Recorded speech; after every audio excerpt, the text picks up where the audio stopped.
ikot lang tayo dito.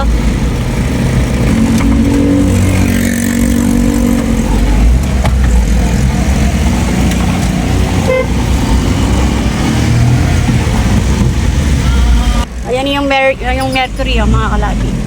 Tapos ayun yung Wicker Drag. Nakikita ko yung motor na ginagamit lagi nila Ate Lynn. Ayun si Kuya, oh, nakita ko na. Yung tatay ni Baby Ivan. Ay, si Ate Lynn, oh. Ayun na pala si Ate Lynn. Ay, si Ate Lynn, oh. Naghihintay. Tara mga kalabi, samahan nyo kami at mamimili muna kami ng mga gamot ni Baby Ivan. A few moments later. Mga kalabi, nakabili na po tayo. Pero may kulang po. Wala pang gatas tsaka yung ibang gamot pa ni Baby Ivan. Kaya lilipat po tayo dito sa kabila sa Wicker Drag. Ando na po sila Ate Lynn. Bibilin pa yung mga kakulangan nitong gamot. Ayan, dito sa Ate Lynn nakapila.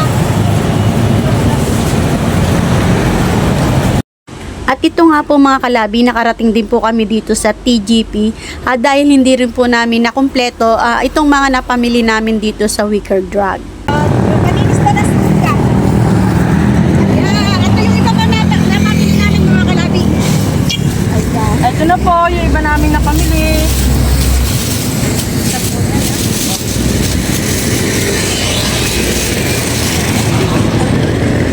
Ito na po yung mga napamili. Ano napamili namin?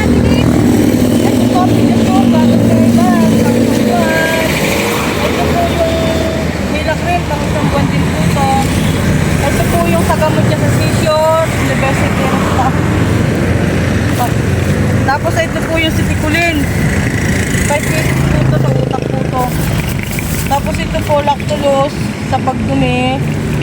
Ito po yung baclofen para po sa paglambot daw po ng muscle niya. Tapos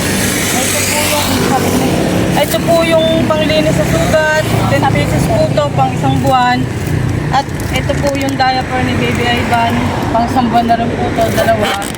Maraming salamat po dinero sa sponsor sa mga tulong na binibigay nyo sa amin. At nawa po sana pagsubayan pa po tayo ng Panginoon Diyos at gabayan po kayo lagi. Maraming salamat po dito. Malaking tulong po ito kay Baby Ivan, lalong-lalo po sa amin. Thank you.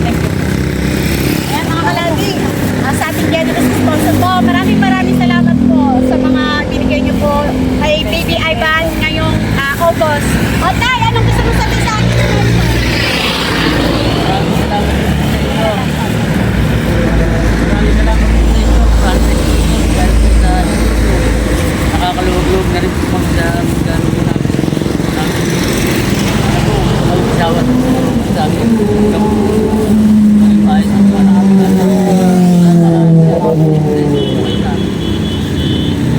Kumusta naman yung ni Baby? Yung pagkain niya? okay na po. Blender, meron po kami ubas ulit in-ordernahan po namin. Blender po ulit sa kanya. May kasamang buto? Wala po. Oo. Tinatanggal po namin yung pati balat. Basta nilalagay po namin doon, walang buto, walang balat. Blender ko na po. Kumusta naman yung pagkain niya? Ayos naman po. Magana naman po. Ay, sayang di natin nadalaw si Baby Ivan ngayon. Pero Kita niyo po sa